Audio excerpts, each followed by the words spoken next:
المشاهدون الأفاضل، أسعد الله أوقاتكم بكل خير وكل عام وأنتم بخير. أقدم لحضراتكم نشرة أخبار المساء من الفضائية الإريترية والمستهل بالعناوين.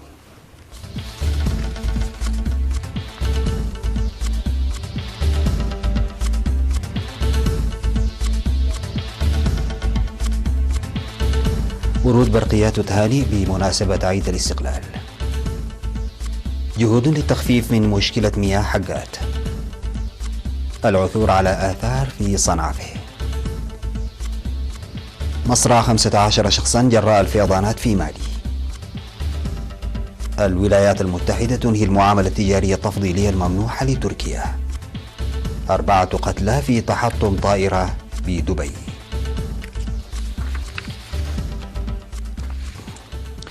السلام عليكم ورحمة الله. بعث رؤساء الدول والحكومات والمنظمات الإقليمية والدولية ببرقيات تهاني لشعب وحكومة إريتريا بمناسبة الذكرى 28 للاستقلال. وقد بعث رئيس أيرلندا ميكائيل هيغنس ورئيس جمهورية كوريا مون جاي إن وملك أسبانيا فيليب السادس ورئيس المجلس الوطني لباكستان السيد أسد قيصر ببرقيات تهنئة متمنين للرئيس سياس أفورقي دوام الصحة والسلام والازدهار للشعب الإريتري. وكان خادم الحرمين الشريفين الملك سلمان بن عبد العزيز وولي عهده الأمير محمد بن سلمان ورئيس جمهورية النمسا الدكتور ألكسندر فان ديربلي وملك السويد كارل غوستاف ورئيس جمهورية كرواتيا كوليندا غرابار كيتروفيتش ورئيس جمهورية تركيا رجب طيب أردوغان قد بعثوا ببرقيات تهنئة مماثلة. بدأت الفرق الفنية لمصر والصين واليابان تقديم عروض فنية في دور السينما وشارع الحرية بمناسبة الذكرى 28 للاستقلال. وقدمت فرقة التنورة التراثية المصرية عرضا في 16 من مايو بسينما روما عكس ثقافة وتراث مصر. وقد نظم العرض الفني الذي شاهده الوزراء وكبار المسؤولين والدبلوماسيين والضيوف نظم بالتعاون بين مفوضية الثقافة والرياضة والسفارة المصرية في إريتريا. وتضم فرقة التنور المصرية 12 عضوا وستقدم عرضها الثاني يوم غد 18 من مايو بشارع الحرية. وستقدم الفرقة الفنية الصينية عرضا في 19 من مايو بسينما روما والفرقة اليابانية يوم 21 من مايو بسينما روما أيضا. وستبث جميع العروض الفنية مباشرة عبر الفضائية الإريترية. قال حاكم إقليم عنسب السيد علي محمود لدى لقائه سكان مديرية حقات إن خطوات ستتخذ لتخفيف مشكلة مياه حقات، وبحث تنفيذ برامج التنمية عامة وتوفير الخدمات الاجتماعية خاصة. وأشار إلى وجود برنامج لحفر الآبار في دعروتاي لحل مشكلة المياه في حقات. وقدم توضيحا حول تنفيذ مشاريع التنمية بالمشاركة الشعبية الواسعة ومساعدة أسر الشهداء والمحتاجين وضمان الأمن الغذائي واستخدام إدارة الأراضي، إضافة إلى الخطة الموضوعة لحل نواقص الخدمات الاجتماعية.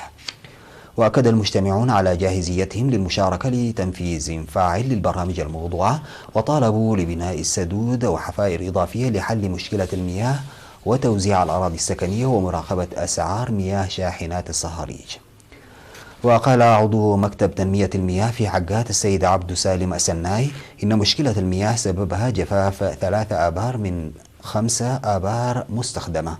من جانبه أوضح مسؤول تنمية المياه سيد هيلق برمتهن عن البدء قريبا في حفر بئرين في دعروتاي بتكلفة تبلغ أكثر من 400 ألف نقفة. أعلن مكتب مفوضية الثقافة والرياضة في الإقليم الجنوبي عن العثور على فخاريات ونقش وصور على الصخور في مناطق مبيتو وعونة وزالة بضاحية مايغودف في مديرية صنعفة. وأوضح خبراء الآثار في المكتب عن أخذ المعلومات عن الآثار من المواطنين والقيام باستطلاع أولي، ويتطلب إجراء دراسات وأبحاث معمقة. ودعا الخبراء السكان للحفاظ على الآثار المستكشفة وحمايتها حتى القيام بالدراسات العلمية عليها. وأشاد السكان بالأعمال الاستكشافية التي جرت بموجب مطالباتهم لإجراء الدراسات على الآثار الموجودة في منطقتهم، مؤكدين الاستعداد لحمايتها. أوضح مسؤول حماية التربة وحفظ المياه والتنمية المروية في مكتب وزارة الزراعة بالإقليم الجنوبي السيد تخلاي مانوت زرآي عن إكمال 75% من أعمال بناء 7 سدود صغيرة تشيدها الحكومة في 5 مديريات بالإقليم الجنوبي. وتشيد السدود في ضاحية دك وراسي بمديرية عرزة، وفي عد عدة بمديرية مندفرة، وفي ضاحية مأدو بمديرية منحيلي، وفي ماي عداقة وعد نفاس بمديرية دك أمحرة، وفي عد حديدة ودك رامريتو بمديرية سجانيتي، ولها قدرة تخزين تتراوح من 20 إلى 289 ألف متر مكعب من المياه حسب حجمها. وقال إن السدود التي تشيد بمشاركة شعبية واسعة تعتبر جزءا من أنشطة حماية التربة وحفظ المياه الجارية في البلاد. وأوضح المشاركون في أعمال بناء سد دك وراسي بمديرية عرزة إن العمل يسير بوتيرة متسارعة لإكمال بناء السد بارتفاع يبلغ 8 أمتار وطول 97 مترا بالإسمنت قبل حلول موسم الأمطار. عقد سفير إريتريا في جمهورية جنوب إفريقيا ودول الجنوب الإفريقي السيد صالح عمر عقد سيمينارا للإريتريين في جوهانسبيرغ وضواحيها حول الأوضاع في البلاد والمنطقة. وقال إن المرحلة الجديدة المبشرة نتاج الصمود والتصدي القوي للشعب الإريتري في الداخل والمهجر والقيادة الحكيمة، ويجب المحافظة على القيم التي أوصلت لهذا الانتصار وتنميتها في عهد السلام والتنمية. وذكر بأن السلام والصداقة الموقعة بين إريتريا وإثيوبيا خلق تأثيرا إيجابيا في المنطقة. وقال إن المنطقة تنتقل إلى مرحلة الشراكة والتنسيق بعد التطور في العلاقات الإريترية مع دول الجوار ورفع الحظر الجائر عن إريتريا. جهة أخرى تم في 11 من مايو بمدينة مانهايم الألمانية تدشين ترجمة ألمانية لكتاب أسبوعين في الدفاعات للباحث في التاريخ المناضل ألمسجد التسفاي الذي كتبه قبل 30 عاما. وقدم شرحا نقديا للكتاب في المناسبة التي حضرها القائم بأعمال السفارة الإريترية في ألمانيا السيد يوهانس ولدو، ومسؤول الشؤون الشعبية والمجتمعية السيد كحساي تولدي وآخرين. وأوضح السيد محاري محصون الذي قيم الكتاب إن كتاب أسبوعين في الدفاعات يحوي ذكريات الصغر وبطولات ومرارة النضال التحرري والوجه السيء للحرب. وقد ترجم كتاب أسبوعين في الدفاعات إلى اللغة الألمانية، ترجمه السيد تخل لباسي والسيدة إريكا بيليس. نتوقف سادتي مع فاصل قصير ونعود لمواصلة الأخبار.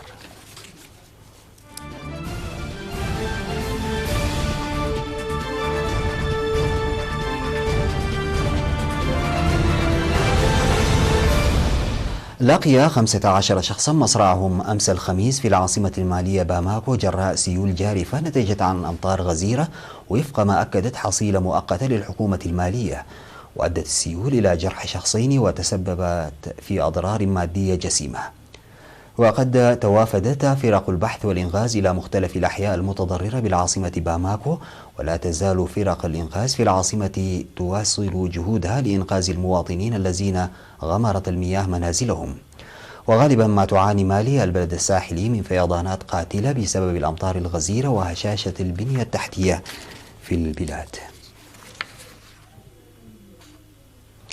أنهت الولايات المتحدة الأمريكية المعاملة التجارية التفضيلية التي كانت تمنحها لتركيا بوصفها شريكا تجاريا مفضلا لها، لكنها خفضت الرسوم التي تفرضها على استيراد الفولاذ التركي إلى نسبة 25%. وقال بيان البيت الأبيض إن القرار سيدخل حيز التنفيذ فورا، ويعني أن بعض الصادرات التركية لن تكون معفاة من الضرائب الجمركية عند دخولها الولايات المتحدة. وكان الرئيس الأمريكي دونالد ترامب أخطر تركيا والكونغرس في مارس اعتزامه إنهاء صفة الشريك التجاري المفضل الممنوحة لتركيا.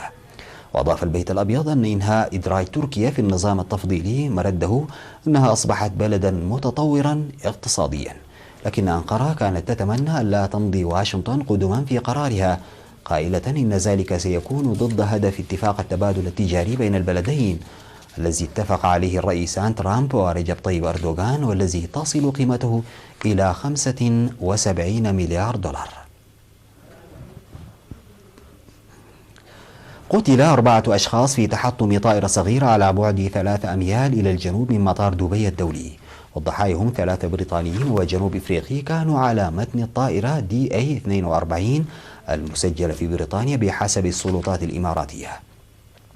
وترسل الشركة كوادرها في مختلف أنحاء العالم لفحص ومعايرة الأنظمة المساعدة في الطيران، وبضمنها الرادارات وأنظمة الهبوط للمطارات ومهابط الطائرات. وتقول إدارة الطيران المدني العامة إن تحقيقا يجري لمعرفة أسباب الحادث. وقد تأخرت حركة الطيران في مطار دبي الذي يعد واحدا من أكثر مطارات العالم زحمة في حركة الطيران وعديد المسافرين، وحول مسار بعض الرحلات وأغلق المطار لمدة 45 دقيقة. تعتزم الحكومة اليابانية التدخل سريعا خوفا من نفاذ جميع أرقام الهواتف المحمولة المكونة من 11 رقما بعد 3 أعوام تقريبا. وأشارت صحيفة يابانية إلى خطة لوزارة الاتصالات اليابانية نالت بالفعل موافقة الشركات المشغلة الثلاث الكبرى تهدف لطرح مليارات الأرقام بصيغة جديدة مكونة من 14 رقما قبل نهاية عام 2021. ونقلا عن مصادر يابانية فإن عدد الأرقام التي ستوفرها الوزارة سيصل إلى 10 مليارات رقم تقريبا. ومن المتوقع زيادة الإقبال على الأرقام الجديدة العام المقبل مع بدء تشغيل شبكات الجيل الخامس في اليابان. انتهت نشرة أخبار المساء قدمتها لحضراتكم من الفضائية الإريترية. شكرا لمتابعتكم، دمتم بألف خير وصحة، إلى اللقاء، كل عام وأنتم بخير.